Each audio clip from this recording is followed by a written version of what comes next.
In this video, I'm going to show you some cool tech I found on Amazon in this month of June. Coming right up.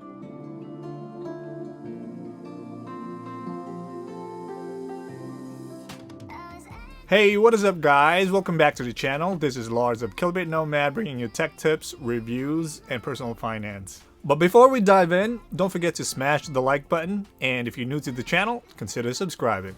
Now let's dive into the video. So, first up I want to show you are the USB rechargeable batteries.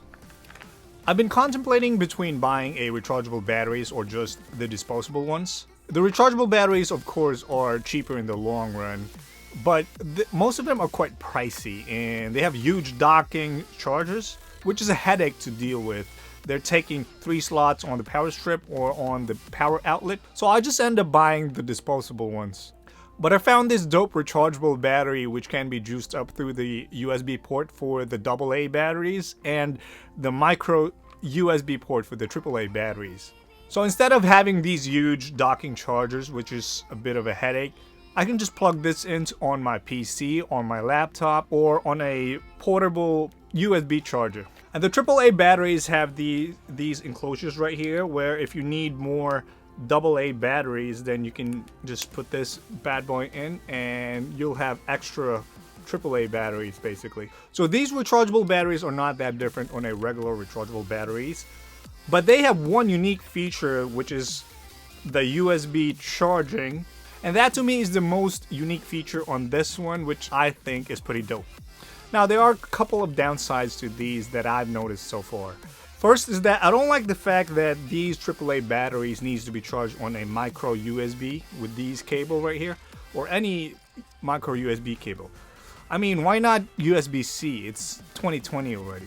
Another thing I have a problem with this is that so far what I've noticed when I was testing on a few appliances is that the AAA is a bit of a hit or miss. I'm not sure if there was not enough juice in it, or I didn't charge it enough, or if it has enough power to be able to power any of the tech gadgets that I've tested with. But nonetheless, this tech is pretty dope. Next up I want to show you is this Duace or Duace. I'm not sure how to pronounce the brand, but it's a 2000 watt travel voltage converter or adapter combo. This piece of tech is very useful for all the travelers out there, especially if you're leaving outside the US. This has all the sockets on different countries like Japan, Australia, the UK, Europe, other than the US if you were living in the US. This also has a voltage step down for countries that uses 220 volts or 240 volts, like in Australia or in the Philippines, you know, wherever outside the US. The US uses 110 volts.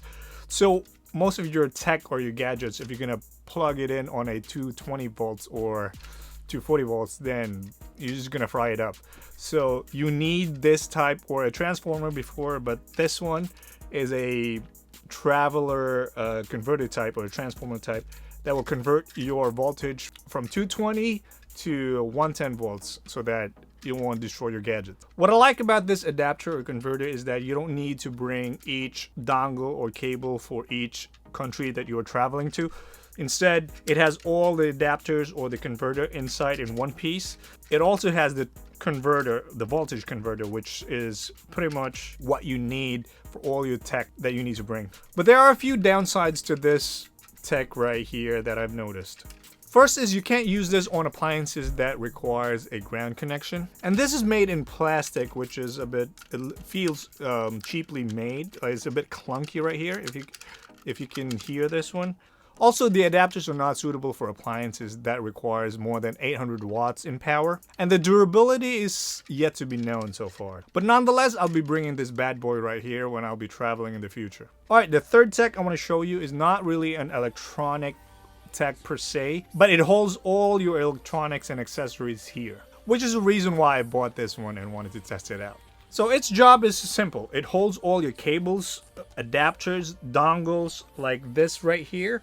It also holds all the small accessories or tech that you might want to put instead of getting big boxes and all that. But the unique thing about this one is it's modular. So basically you can choose where you want to put this. You want to be creative how you want to organize this one, especially for OCD people. So this one is pretty good for that. It has lots of bands with different sizes, which gives you more creativity and control on where you want to put all your gadgets or how you want to group them.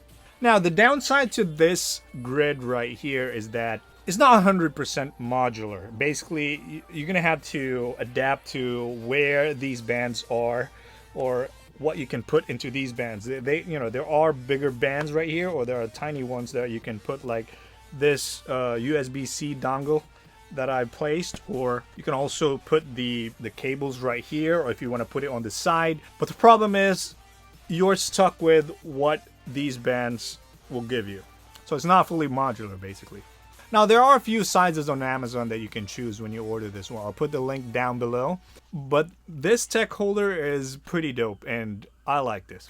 Next up is this Vivicom wireless numpad key. This tech is good for people who use the TKL keyboards or the 10 keyless keyboards, but still want to use the numpad keys occasionally. This is paired with a USB transmitter or receiver through 2.4 gigahertz band.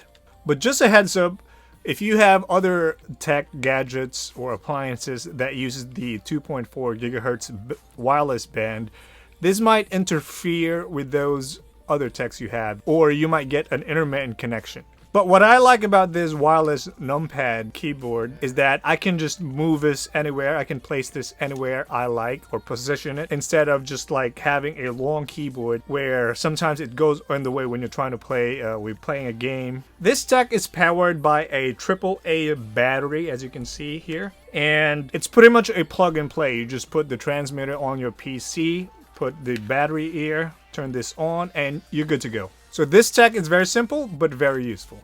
So that's it for this video. If you like any of the tech I showed, I'll put a link down below.